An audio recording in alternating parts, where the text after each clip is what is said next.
Welcome, Pewter Report readers, viewers, and listeners to a brand new edition of the Pewter Report podcast, Energized by Celsius. It is a Tuesday edition of the show, and we are going to be talking about which pending free agents for the Bucs do they absolutely have to re-sign. By my calculations, there are 27 free agents that played for the Bucs this season that are now going into free agency. How many will be back? How many do they need to re-sign? We will be talking about all of that on today's show. I'm your host, Matthias Matera, and joined with me is the face that runs the place at pewterreport.com. It is Scott Reynolds, SR. Scott, how you doing on this Tuesday? You ready to talk some Bucs free agency? I am, yes, Matthias. I like that. That's good. That's good. I like that. Thank you. It was your idea, so I ran with it. Yeah. So I'm rocking a purple Wildcat shirt here today, just so people might think I'm not switching allegiances to the Minnesota Vikings or anything. Good. I'm a proud Kansas State alum, as many know. And my number 5, that's right, number 5, Kansas State Wildcats take on Iowa State tonight in basketball. So Farmageddon, the basketball version. Farmageddon, the basketball version, exactly. Cool, very exciting. Before we jump into everything with the Bucs free agency, and that will be the majority of our attention for today's show, there was some news that somewhat impacts Hold the on, Bucs. Matt. I'm feeling like this is probably going to be the best podcast we've ever done. It's early. We're only 3 minutes in, but I'm just feeling it. So go ahead, continue. I think you're onto something. Yeah. The name change could go into it. Yeah. But obviously, we've been talking since the Bucs lost to the Cowboys in the first round of the playoffs, the Super Wild Card round, as it is called. We've been talking about changes to the team, specifically offensive coordinator. When Byron Leftwich was let go, there was a number of candidates, and probably the number 2 candidate in the offensive coordinator search for the Bucs because of the relationship with Tom Brady. Yeah. One of the guys very high up there, of course, was Bill O'Brien, as you see on the screen right there. Former Houston Texans head coach. He was also Penn State's head coach as well. So that would make players such as Chris Godwin and Donovan Smith happy if he came to the Buccaneers. But he is not going to the Buccaneers because it was reported today that Bill O'Brien is going to New England, as a lot of us speculated, as a lot of the chatter went around. He's going back to New England where he first met Tom Brady and will be their offensive coordinator, working with Mac Jones and, of course, working with Bill Belichick again. So, folks, we can cross that one off the list. Bill O'Brien won't be the Bucs offensive coordinator in 2023. Right. And also, too, Byron Leftwich, as we reported last night, we didn't break the story. We reported a report. But Byron Leftwich is going to be interviewing with the Baltimore Ravens. They have an opening there. Gosh, I think there's 12 offensive coordinator openings, maybe 11 now that O'Brien's taken that job. Mm-hmm. And one of those is in Baltimore, where Greg Roman moved on. And we'll see if Greg Roman is a candidate in Tampa. He's not really a passing game aficionado. He's certainly a run-first offensive coordinator, but Todd Bowles wants to run the ball. But Todd Bowles also knows this is a pass-first league, so I don't know how Greg Roman would fit here, especially since a lot of what he did in Baltimore has had the quarterback run game with Lamar Jackson. So it'd be interesting to see. But Byron Leftwich will have a shot to interview for an offensive coordinator job in Baltimore. And I think just the sheer number of offensive coordinator jobs that are available, I didn't think Byron would get another shot, really. I thought he would have to go become a quarterback's coach again. Mm-hmm. And then maybe work his way back up after, time passed on. But, he does have those 2 years, especially even the year with Jameis Winston. This team did score some points. Yes, they did. Winston was a gunslinger. So he was going to throw touchdowns to both teams, Matt. He was going to throw touchdowns to his own team and the other team, as we saw, 7 times. 7 pick sixes or 6? It was 7 pick sixes. I haven't thought about the number, but it was definitely more than any Bucs fan. Yeah, it was more than any Bucs fan wanted. And, they have 30 for 30, the ESPN documentary. Right. It then got dubbed 30 for 30, the number of touchdowns and interceptions that Jameis Winston threw in his last season. Of course, coming full circle, began his career with an interception, finished his career with an interception with the Tampa Bay Buccaneers. To go back to Byron Leftwich real quick, Byron's situation somewhat reminds me of like a quarterback that it didn't work out with the first team. Because for Byron Leftwich, you can look at it, and some people will still say, hey, won a Super Bowl, 30 points per game in 2021.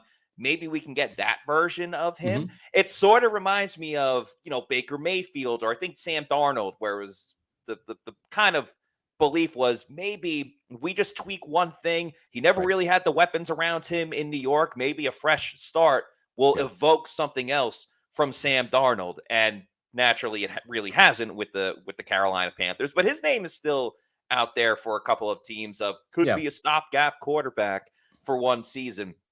I kind of see that with Byron Leftwich. I am curious if the offensive coordinator openings, if it was only 4 instead of 8, 9, 10, whatever it is at this point, would Byron be on a lot of lists, or do teams go, well, we're already interviewing 5 people. How does it hurt to interview Byron Leftwich as well? The guy does have a Super Bowl ring. So I understand the process of maybe we can squeeze something out of Byron Leftwich that's still in there. It just didn't come to fruition in his final season with the Bucs. Yeah, for sure. And a lot of Buccaneer fans gripping over the news because they've seen other teams say, we're interviewing these 5 people, like the Ravens. I think they said, we're interviewing 5 people. And Scott, can you break some news and tell us Todd Monken has heard from the Bucs brass by now? He's 813 says, the Buccaneers are keeping this very tight-lipped. It's not just me. It's Jenna Lane. It's Greg Allman. It's Rick Stroud. Nobody's really saying anything in terms of who they are talking to. And when I say they, I mean Todd Bowles and Jason Light. So they're keeping this close to the vest. They're not putting out there who they're talking to. And I think probably that's smart, Matt, because whoever they hire, I mean, right now, Buccaneer fans, they want to pick apart everything, right? They're 8-9. They're NFC South champions. Who cares? They lost the playoff game, right? That's kind of like the vibe I'm getting from a lot of Buccaneer fans. I don't want to put words in your mouth, but you probably see the same thing on social media here in the chat. It's the same thing. It's like Tom Brady, bring him back, or no, screw it, let's just rebuild, right? Like Todd Bowles, you won a championship, fire him. There's a lot of angst and like unsettling, vibes out there in the Buccaneer fan base. And that's understandable. That's fine. There's nothing wrong with feeling your feelings. But imagine if Jason Light and Todd Bowles said, we're talking to these 5 offensive coordinators. Then everyone's going to have an opinion, on Monken, on, Brian Johnson, on all these different guys. And, and maybe Greg Roman's one of them. I don't know. But everyone's going to have their kind of respective favorite. And then when they hire one guy, you're going to have a bunch of people saying, well, you should have hired that guy or that guy instead, or you made a mistake right off the bat. So I wouldn't be surprised if we don't hear who they interviewed and that ends up being the guy. You know what I'm saying? It's like you're going to see probably Ian Rappaport or Schefter or somebody say, Bucs are in discussions with so-and-so about the offensive coordinator job, right? And then that person's hired and boom, that's the guy. And that's probably all we get. And we might hear later in the summer that they interviewed this person or that person or whatever. But it just, I think that might be how this goes down. I think so as well. And put it this way. In the 2021 season, when the Bucs won double-digit games, 13 wins, won the division, there were still people saying, fire Bruce Arians. And it's like, what? He just won a Super Bowl the year before. So, you know what? You can never please everybody. That's just kind of how it goes. We do have a super chat from Adam Hamilton. Thank you so much, Adam, for this $9.99 super chat. Adam says, I don't see Bowles sticking around for very long. If y'all were in charge of the rebuild, who is your head coach and quarterback to go forward into the future with, and why? Go. Thanks, y'all. Love the show. Thank you, Adam, for that. Pretty in-depth question. Yeah. I personally, if you're talking about rebuilding this year, I think you stick it out with Bowles and see if he can actually turn it around. Or as you were saying on yesterday's show, and we cut that clip, it's on our social media as well, if you want to check it out. Or they're going to go down in flames. And I think it's really difficult to bring in a coach for, the following for this season, but they're obviously holding on to Todd Bowles and say, hey, we're going to put you in this crappy situation. It's your job to get out of it. Right. The two most, we can argue a lot of this, but the two most important keys are quarterback and coach. And you kind of want to link them together. I know what you're going to say about rookie quarterbacks being, coach killers, but sometimes if you get the right pairing, it could work. Yeah. And I think too, how you want it to be if you're the Glazers, right? Yeah. I think how you want that to be is you want to be able to sync that up, right? You don't want to bring in a new head coach this year, right? Yeah. To have to, or you get the 19th overall pick, right? And you've got one quarterback under contract, no veterans, an unproven Kyle Trask, who's essentially a rookie at this point, right? Mm-hmm. That's not an ideal situation because you're not going to be able to draft that quarterback at number 19 for your new head coach. You don't have the draft ammo to go up and get a guy. So in essence, that's what I'm saying. If you're anti Todd Bowles, wait a year, because if it doesn't work out, and you might get your wish, then you might see a new coach come in with maybe a higher round draft pick, and then you can say, okay, go ahead and get your quarterback of the future. We'll start this process all over again. So I think that's kind of the play here. Is it doesn't make sense to switch it out right now. As far as who I would pick as a head coach, I'm a realist. When we do the Bucs battle plans in February, I always try to keep it really. I don't play fantasy football. I always try to keep it really like what I think the team's going to do. Even with our mock drafts, it's not necessarily who I like or who I'm rooting for or campaigning for. It's who I think the Bucs are going to draft. Right? I wasn't a huge Kyle Trask fan when they drafted him, but we got the pick right because that's our job. Our job is to try to tell Buccaneer fans who we think this team's going to pick, not necessarily advocate for players. I was fine with them drafting Joe Tryon-Shoyinka. It made a lot of sense. Hope he pans out. But, would I have picked a different player? Probably. But our job at Pewter Report is to try to predict accurately and get things right. Try to tell you what we believe the team is going to do. And if it's what we think the team is going to do, it's more based on fact and intuition than it is just our favorites, right? I mean, we do our own columns. That's what the battle plans are for, right? If you want, if you were or Josh Capo or Bailey or whoever want to do a fantasy football thing, I'm going to trade for Lamar Jackson and stuff. Go for it. That's what that stuff's for. But we try to keep it realistic with what the team's going to do. What I would do for if they do move on to another head coach, and we're not predicting this yet, like you said yesterday, Todd Bowles could turn it around and they're a winning team.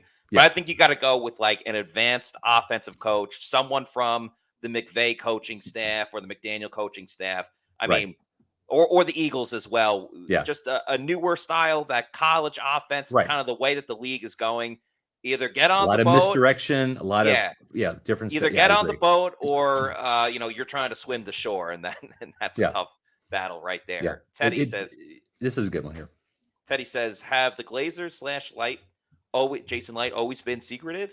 Even how they dealt with Jensen's injury. Yeah, that was actually kind of funny. We were joking about that in the media room that, Ryan Jensen finally played, and it's like, oh, we still don't really know what his injury was until he said it after the game. So they do try to keep it fairly close knit, I would say. Right. They do. And also too, like I know some of the names who Jason has brought in, even when they were moving on from Dirk Cutter, right? Jason interviewed other head coaching candidates because he wasn't exactly sure if Bruce Arians was going to come out of retirement or not. Yeah. And a couple of years ago, right, we learned about the fact that the Bucs had interviewed Mike Gundy, Oklahoma State quarterback. Right. And we didn't break that. That's from Oklahoma State. Like he revealed that. I can't reveal who they've also interviewed, but yeah, there's some big names that the Bucs have interviewed behind the scenes that I'm just not, allowed to say. But yeah, they do keep it very secretive. They do keep it very close to the vest. And so I'm not surprised that they're trying this approach with the offensive coordinator position. One thing we should say and talk about is that Celsius has a new flavor, ladies and gentlemen, you should be checking it out very soon. It's the Celsius Fantasy Vibe. Check it out at your local stores, your bodegas, I like to say. There's also a sparkling lemon lime that is Bodega. great tasting as well. So go to your bodega, get the new fantasy vibe from Celsius. Hashtag Celsius Energy. Hashtag Celsius Live Fit. Okay, Yep. Scott. Well, One last. first of all, I'm Yep. rocking this. I'm rocking the fantasy vibe right here. So it's fantastic. I'm actually drinking it right now.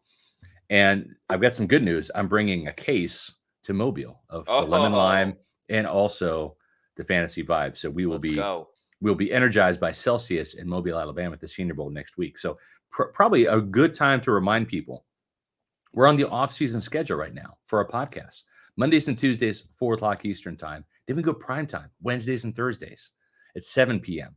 So we can reach a different audience, the people that are maybe at work during the day and can't join the live chat and and contribute to the conversation. We're going to hit the night crowd at 7 o'clock on Wednesdays and Thursdays. And next week, it's going to be prime time Monday, Tuesday, and Wednesday because we're going to be in Mobile. Practices will be during the day, Senior Bowl practices. Then Thursday, we're driving home. So we'll have a podcast on Friday, and that's going to be at 4 o'clock, wrapping up our Senior Bowl coverage and also previewing the game, which will be on Saturday.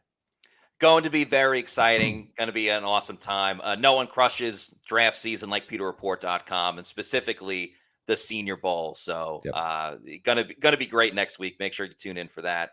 Jay Anitra says, I went to my local bodega and got a can of the peach vibe. That's awesome. I was rocking the sparkling strawberry lemonade. So yeah, a ton of great flavors. We can talk about Celsius in a little bit. One last bit of news before we get into the Bucs defensive free agents. Just real quick, it's very funny on Tom Brady's podcast, Let's Go. He was asked about his future, and he's like, if I already effing knew, I would have effing told you already, Jim. Yeah. We saw it in the season, Scott. Anytime there was like an inkling of a question of, is this your last practice with the Bucs? Is this your last game? Any sort of inkling, his face would like naturally change and get ready to get angry. So not totally shocked by the way he delivered what he said. Yeah. It's just funny. It's his co-host that he does so many shows with that he would either expect it or maybe Jim Gray would give him the heads up beforehand. Hey, I'm going to ask you this. But it was a little comical to hear from Tom. And I think too, Tom Brady does not want the farewell tour. That's not what this is about. He's not looking to go out with the bang, and he doesn't want the pomp and circumstance. Evidenced by last year's just tweet, right, where he said, I'm retiring. I mean, so that's, if he retires this offseason, if he plays one more year in Tampa or elsewhere, he's not thinking about, is this my last game? Is this my last time, in Atlanta or New Orleans or whatever? That doesn't mean anything to him. I think he's so focused on the game and winning. It is what it is. He doesn't know what the future holds. And the other thing too is he's referenced a couple times this year, like that knee injury in week 1 in Kansas City. What year was that? 2011 or 20? Yeah, it was after they won the Super Bowl one year. So that was like first quarter of the season. The season opener in Kansas City. Yeah, he gets his knee taken out. He's out for the entire year. So he has that frame of reference that this could be the last time I take the football field at any point in time because it's happened to him. So I don't think he's necessarily looking at like a last game here or there or whatever. So got another super chat from Adam Hamilton. Thanks for the $4.99. No disrespect, but I think this team is better off without Brady for the future. Let's just start the hurting. I get the sentiment of, well, we're going to have to move on at some point. So let's just rip the Band-Aid off. Right. I understand that sentiment, but the NFC South is going to be a mess once again. Yeah. So why not go all in if you possibly can with a recalibrated Tom Brady that's not going through a divorce, that kind of has his wits about him and can fully focus on football, knowing his family is good to go. His personal life is in a better state than what it was the following season. I think that has to be looked into. That's not something you can really quantify or put a number on. But if you're in a bad NFC South and you might fall ass backwards into winning the division anyway, why like not? You did. Yeah, let's fall with style, as they said in the first Toy Story movie when Buzz Lightyear went flying around. So that's what I was thinking. Yeah, great point. And I think too, when when you look at this, look at this from the Blazers' perspective. I know Buccaneer fans, you care about yourself, and that's fine. You care about your feelings about the team. You're entitled to do that. This is the Blazers team, right? They're the ones that spend the money. It's their team. It's their reputation. It's their product. It's their business. There was a long time, Matt, between playoff and playoff from 2007 when John Gruden led this team to an NFC South title, 9-7 that year, and they won the NFC South. They got bounced by the eventual champion New York Giants that year at home. And then the next home playoff game, well, it was actually the Super Bowl. It was 2002. I'm sorry, 2020. 20, yes. I had my 2s and 0s a little messed up. 2020 in the Super Bowl is the last time they've had a home playoff game, right? And then the next year they had a playoff game at home because that was really a neutral site. But I'm just saying that's a long time, man. That's a decade of football, right? Longer than a decade of football without playoff appearances. The Blazers don't want to go back. You can't make the playoffs every year. Ask Bill Belichick. You can't. I think, and it's not a guarantee. It's not a guarantee that, the Bucs will just rebuild and everything will go swimmingly. That's what I'm saying. No, they could draft their next quarterback and it's an absolute mess. Yeah. There are no guarantees in the NFL. There are absolutely no guarantees that, again, look at Russell Wilson going to the Broncos. Oh, they're going to be so great. Then we were stuck with them on primetime for like 7 or 8 games because everyone predicted that they were going to be great. There are no guarantees, but you have a good thing with Tom Brady. Even in Brady's worst season with the Bucs, you still won the division. It's really tough to say, nah, we're just going to rebuild and go another way because that doesn't happen. And you know what? You're going to have to rebuild one way or another. Why not just prolong that another year when you can still have the satisfactory and enjoyment of actually legitimately lobbying for a Super Bowl? Yeah. And you know what, Matt? Because what happens is after a couple of years, because listen, I know fans are still upset about the whole culture, change thing. We talked about it yesterday on the show. There's 18 new players that are on the Bucs this year that were not on the 2021 13-4 season, right? There's going to be another 10 to 12 players that are going to be on there new. So half the team in 2023 is going to be brand new and wasn't on the playoff team in 2021, much less the Super Bowl. That's just the way it is in the NFL. That's life. Having said that, as you get further and further away from making the playoffs, right?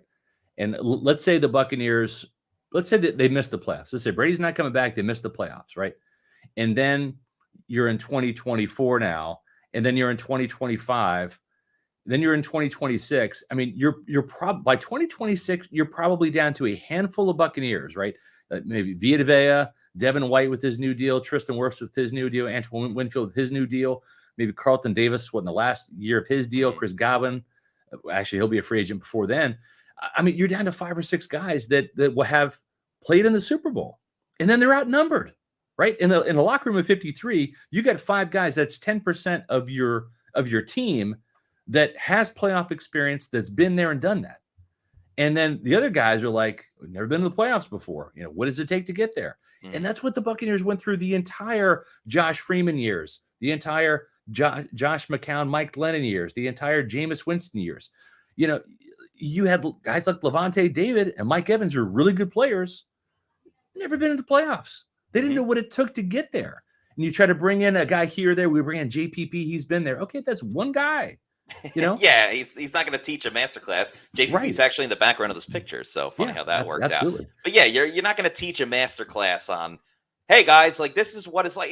We asked Larry Foote about that. We asked Lavonte and Mike Evans, and they all said you can't really experience it until you're in the game. Mike Evans said it's just another game. It's a little higher up, but you can't really know it until you experience it. So why not get as many guys, as much experience as you possibly can? And we are going to talk about Lavonte David. I'm not trying to push that back, but if you super chat us, especially a $20 super chat, we are going to answer it. Thank you so much, Teddy, one of our most loyal listeners. Teddy says, under Bowles, I'd love for the Bucs to become an NFC version of the Titans.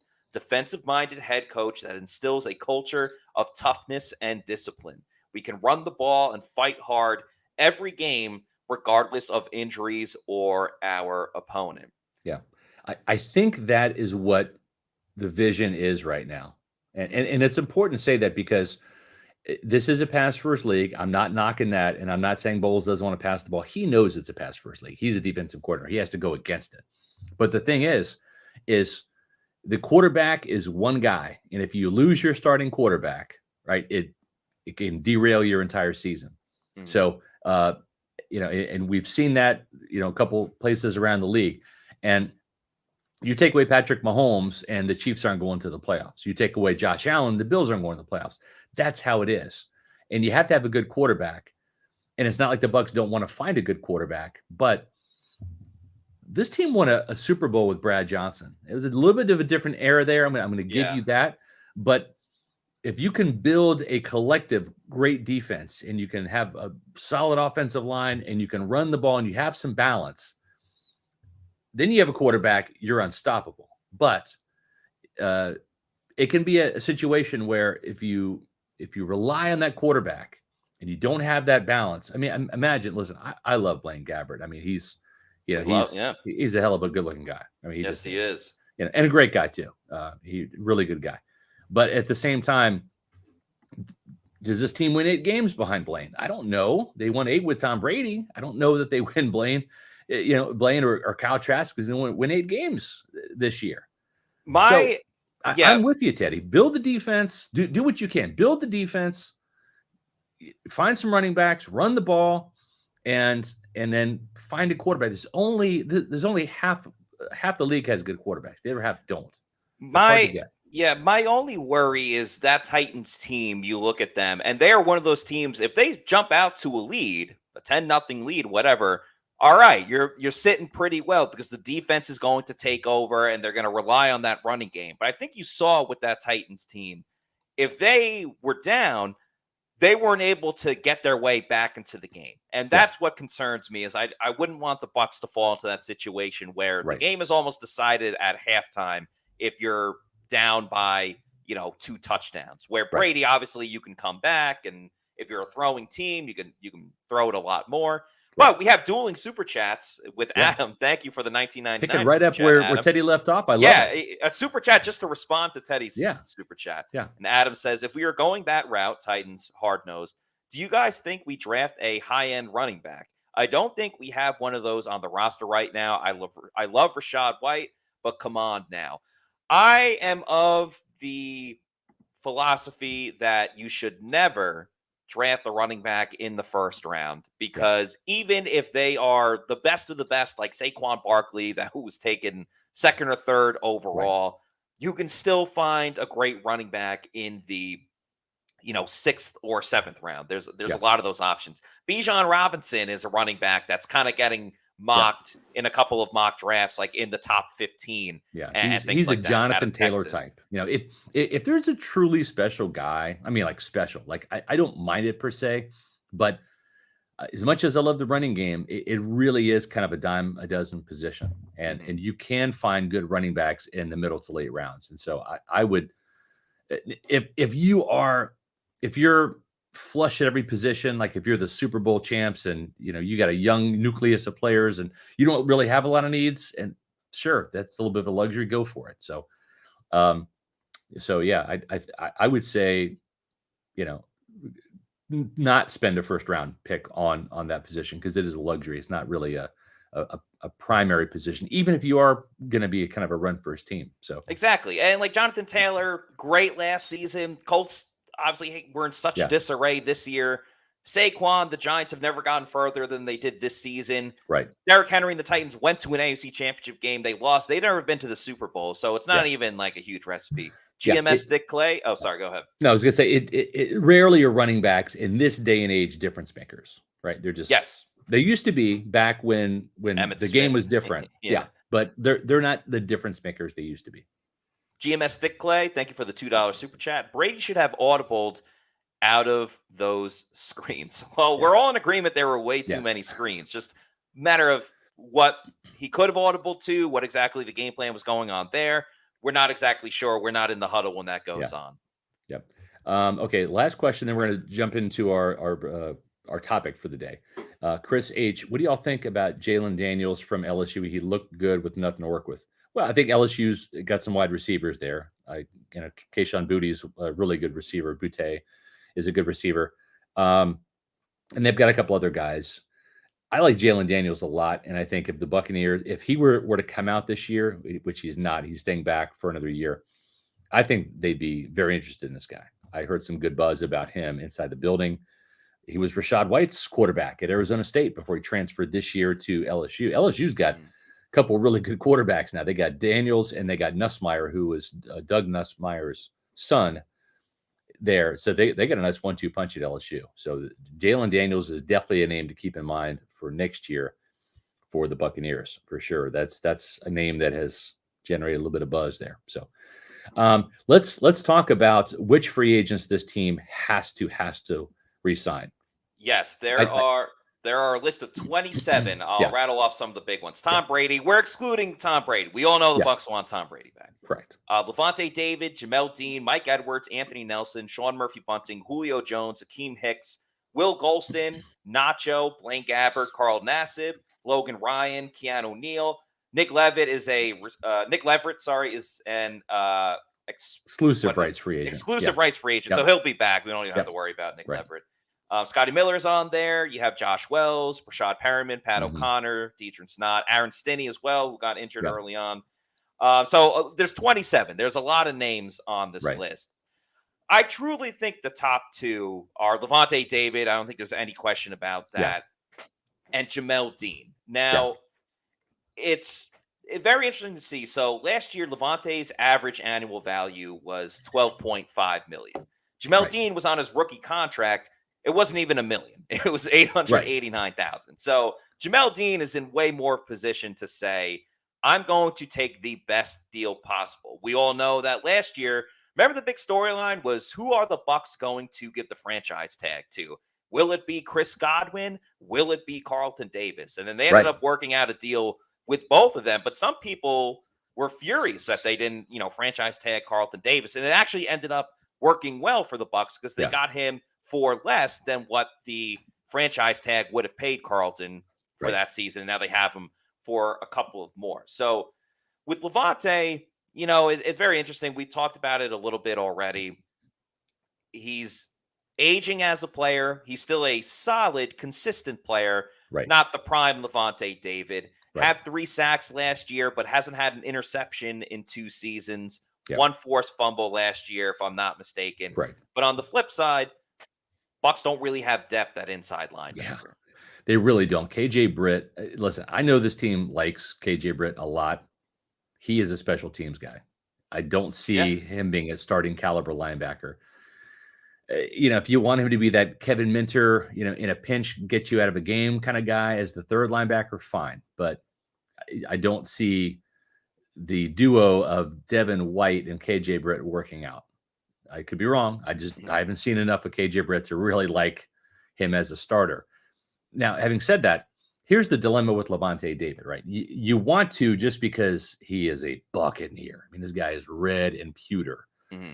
You want him to retire as a Buccaneer. You want him to be a one-team kind of guy, like Rondé Barber was, like Derek Brooks was. You don't want him playing anywhere else. The good news is he made $12.5 million last year. Bobby Wagner was let go by the Seahawks. He signed with the Rams for an average of $10 million. So he had to take a bit of a pay cut. I think the number that the Bucs would love to see Lavonte at is 8 or 9 to help him out of a cap situation. Lavonte might be able to fetch that from a playoff contender that just needs a linebacker. Lavonte stayed healthy, played all the games last year. That was a good sign for him heading into free agency. So it's really going to come down to Lavonte. Do I want to take less, whatever that number is, to play in Tampa, or do I want to find a little bit more money elsewhere? The problem for the Buccaneers, this is a really, really, really awful linebacker draft. I mean, bad. There's like a handful of guys, that's it, that are really even worth a damn, that might be starting caliber linebackers. They might. Trenton Simpson from Clemson he's a good fit for Todd Bowles' system. He's athletic. He's a good blitzer. He's more of an overhang linebacker in that Clemson defense than he is a between the tackle find the ball, stuff your gap kind of guy. He might be the only off the ball linebacker taken in the first round. There might not be a first round linebacker this year. And so that's the problem. If you don't re-sign Lavonte David, you're going to have to find somebody in free agency to sign who's probably going to be a step down from Lavonte. It's probably going to be a 1-year veteran deal. And then you're going to have to maybe look for the draft and good luck finding him. I just don't know. I think you have to re-sign Lavonte for 1 more year. Try to draft somebody that maybe you can groom behind him for 2020. And then regroup from there. Maybe even take a linebacker in the following draft, depending on who comes out. Yeah, and everything of that nature. Yeah. I could see the Bucs. I think a not the worst consideration would be to find another veteran linebacker somewhere above KJ Britt. That's probably below Lavonte David. Yeah. That maybe you can get for like $6 or $7 million, can do a stable enough job for the Bucs defense. And then find out whether Devin White is going to be the linebacker of the future. So right. Yeah. That's even tougher than it is. Than Bucs fans really realize, because you have to figure out Lavonte now, and then you're in the same situation with Devin White next year. A little bit different because Devin White's a lot younger. Yeah, but I'm just saying, it's like if you don't re-sign Lavonte, you need 2 linebackers in this defense. You have to have 2 starting linebackers. Mm-hmm. And that would almost make linebacker, depending on Tom Brady and the quarterback situation, almost make linebacker the top need in the draft this year. And I don't think that's exactly what the Bucs want to spend their first round pick on. And then you mentioned Jamel Dean. That's another guy, right? That's now we're looking at a starting cornerback. Mm-hmm. I don't think Sean Murphy-Bunting, if Murphy-Bunting comes back, it's going to be for a 1-year prove it deal, like a 1-year cheap deal. I don't think there's going to be a strong market for Sean Murphy-Bunting. I could be wrong, but I don't think that's the case. So Jamel Dean, what I would expect to happen is I think Lavonte David and Jamel Dean are both going to hit free agency and see what their market value is. And I don't think the Bucs are going to be aggressive in trying to re-sign either one. They'll give them an offer. It's not going to be the offer that either one wants. Mm-hmm. They'll hit free agency and see. But again, just like with Lavonte, Matt, if you don't re-sign Jamel Dean, the next most experienced cornerback you have on the team is Zion McCollum. We saw how that worked out. So I think that if you don't re-sign Jamel Dean, now you have to draft a cornerback in the first round, right? You have to address that need.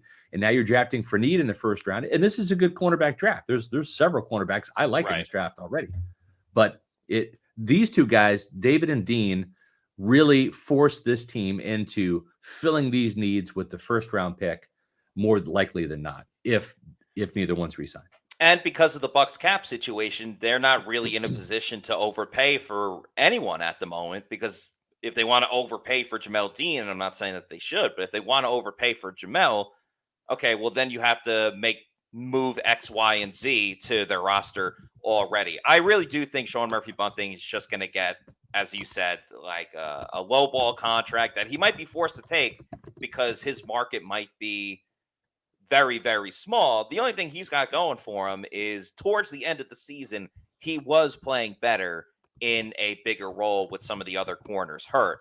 I don't know if that's going to get him the contract that he's looking for, but it is a little bit of a what have you done for me lately.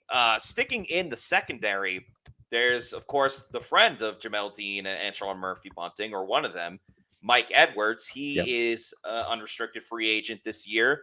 Also got to talk about Logan Ryan and Keanu Neal. Those were the veterans on the 1-year prove it deal. And all of this is really going to come down to the market of these rookie players coming off of rookie contracts that are now going to be looking for that next deal. Because, for example, Logan Ryan, his AAV was a little bit over $1 million. Keanu Neal, it was same thing, just over $1 million, 1.27 million. So obviously the 1-year prove it deal, the moves that the Bucs are going to be making this offseason, I think it's a lot more advantageous with Logan Ryan and Keanu Neal. Mike Edwards, I don't think by any means had the same impact that, say, Jordan Whitehead had with the Bucs the year before. So Whitehead obviously took that deal with the Jets. I don't think Edwards is going to see that type of contract going into this year's free agency. I still think there's a lot of potential. It was his first year starting. He does have that propensity to take the ball away. We didn't see it as much this year. We saw it at the beginning of the season, as this graphic shows, with the pick six of Jameis Winston, but didn't really have one until the end of the year, and that was on a Hail Mary in the Cleveland game, so it wasn't like a deserved pick, I guess, if you want to say. But Edwards is someone that I'm not totally sure what his market is at the moment. I don't think it's that great. I think you're spot on, Matt. He's not going to get a Jordan Whitehead contract. I hope he does for his sake. I mean, he's an awesome guy. Yeah, but, great guy. Yeah, but I would not be shocked if he's back in Tampa for a 1-year prove-it deal. And I don't think, and some of this is, maybe educated guessing on my part, I don't believe the Buccaneers are going to be very aggressive with their own free agents. I think they're going to go out there, see what your market value is, see if you can get a better deal. If you can't, come back and we'll talk. But I think the Buccaneers are going to do a lot of 1-year deals this year. And very much remember like what they did with Leonard Fournette after the Super Bowl, right? They gave him a 1-year deal worth $2.5 million. Same with Antonio Brown, 1-year deal. And I think you're looking at the same thing. I believe they want Keanu Neal back. I believe they want Logan Ryan back, but for 1-year deals, they're cheap because that's what they can afford. And they'll probably take Mike Edwards back on a 1-year cheap deal too. The reason I say that is because it's a matter of right now you have Antoine Winfield as your only safety outside of Nolan Turner. That's it. They have 2 safeties on their roster, so they need one. They just have to be more practical with their money. They got to manage their money well. And you know what? If I'm Mike Greenberg, maybe I call, Immuni Financial just to see what they have to say.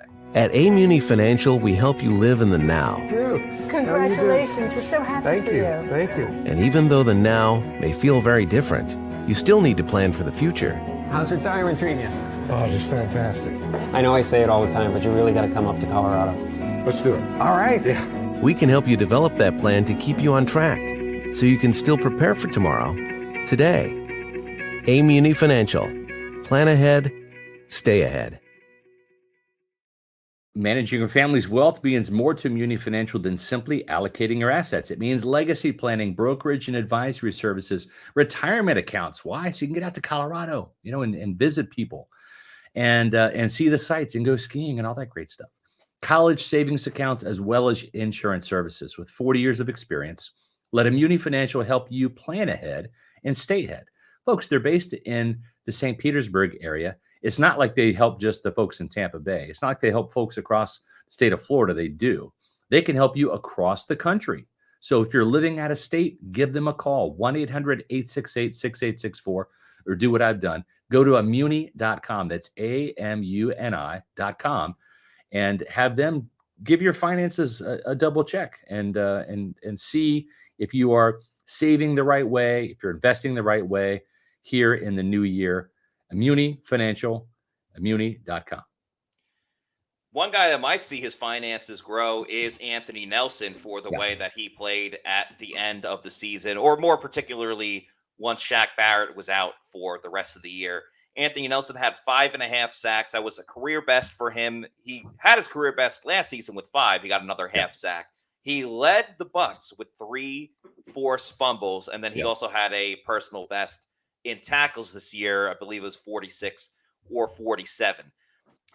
Anthony Nelson is not going to get the top edge rusher money by any means, but I can see a team saying, all right, this guy can be the number 2, the back end edge rusher to complement our Myles Garrett, TJ Watt, whoever it is. I think Anthony Nelson, the length goes a long way. Coaches love that. The length, he's pretty good at the pass breakup, and the fact that he led the team in forced fumbles with only playing way less than the amount of starting time that the rest of the defensive line was given. I think Anthony Nelson may have priced his way out of the Bucs, but with that said, you also have Carl Nassib, who's a pending free agent. I would like for the Bucs to have Carl back.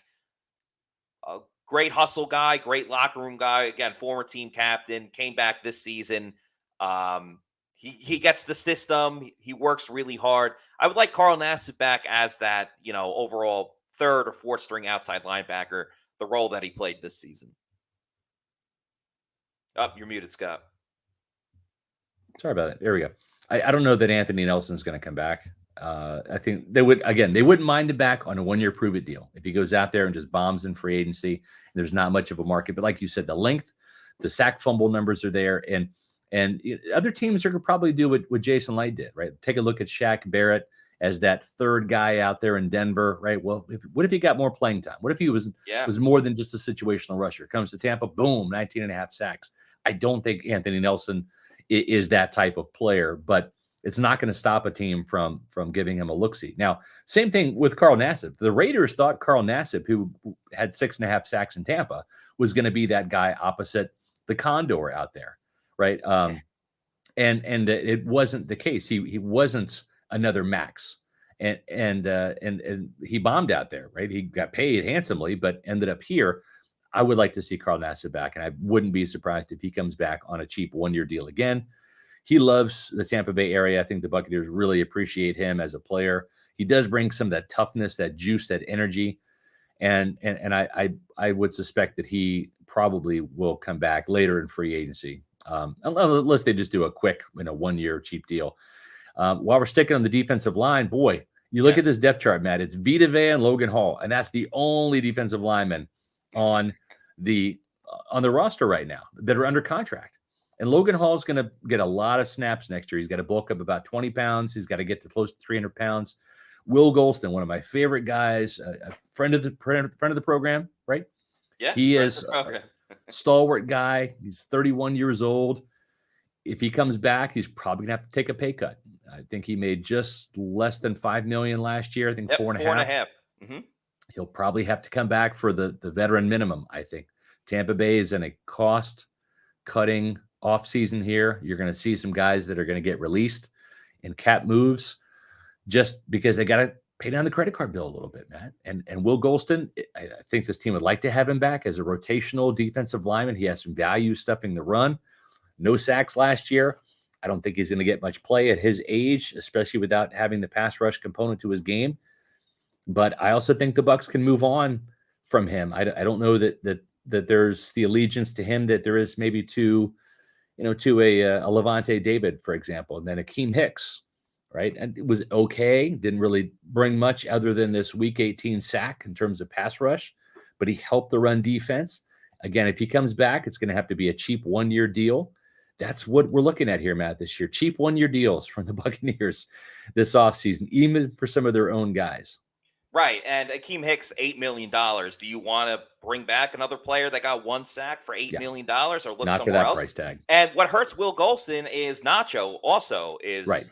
A free agent, and Nacho was $2.5 million. Yeah, and same reserve role as Will Golston, and Nacho did better rushing the quarterback this year. He had 2 sacks. He's not amazing at it, right? But he actually was able to get after the quarterback. So the Bucs obviously have to consider that as well. Offensively, Aaron Stinney, they have to think about, could be a key offensive guard in the rotation next year. Josh Wells, their backup offensive tackle, pretty cheap AAV, average annual value, with 1.27, but he gets hurt a lot. He might not even be ready, right? I mean, he tore his patella and that stuff. He might not even be ready until October, November next year. He's not going to be ready for training camp. I don't think so.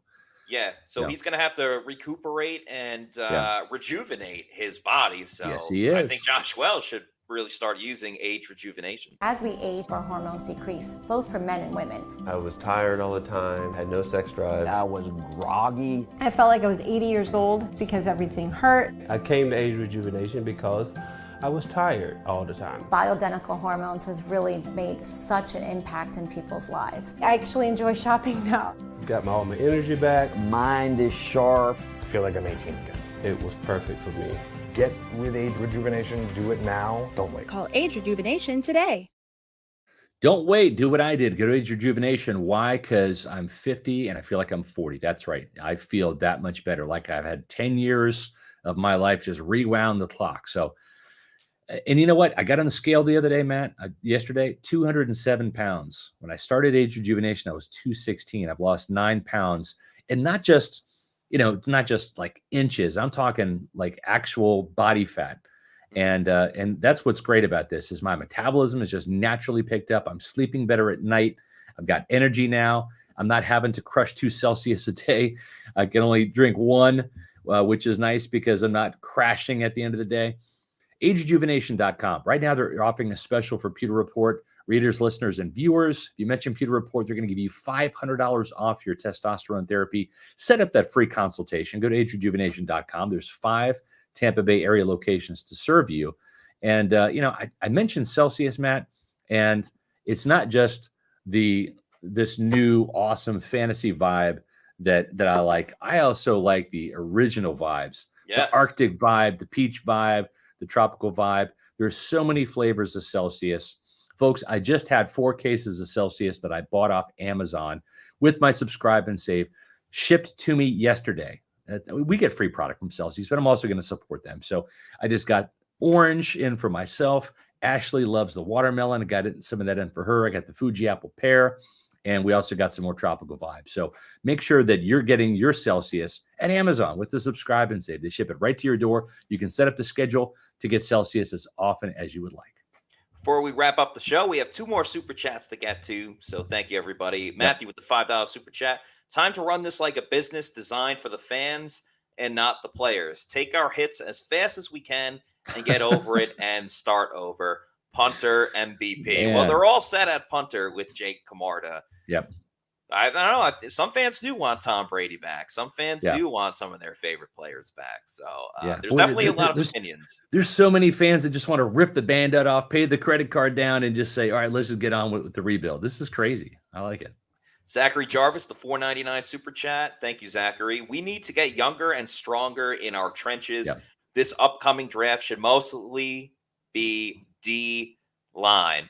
I'm with you. They need to get younger there. You got Vita Vea. They started with Logan Hall. Would not be surprised for a minute if they go after another defensive lineman. The problem is they have a lot of things to address this year. They really do, yeah. So I think D-line is one of them. It's just a matter of 2nd, 3rd, 4th round, whenever they decide to do that. Speed, too. This team has to get faster on both sides of the ball. This is a slow team. This is an old, slow team at a lot of positions. They need speed up front. They need speed in the secondary. They need speed at wide receiver. They need speed at running back. This team needs to get faster all across the board, too. And I'm going to be writing about that in my Fab 5 on Friday. Looking forward to that. Absolutely need more speed, but you can take your time tomorrow for the Pewter Report podcast because we're going at 7 o'clock. Tomorrow it's at 7 o'clock. That's right. Thursday it's at 7 o'clock p.m.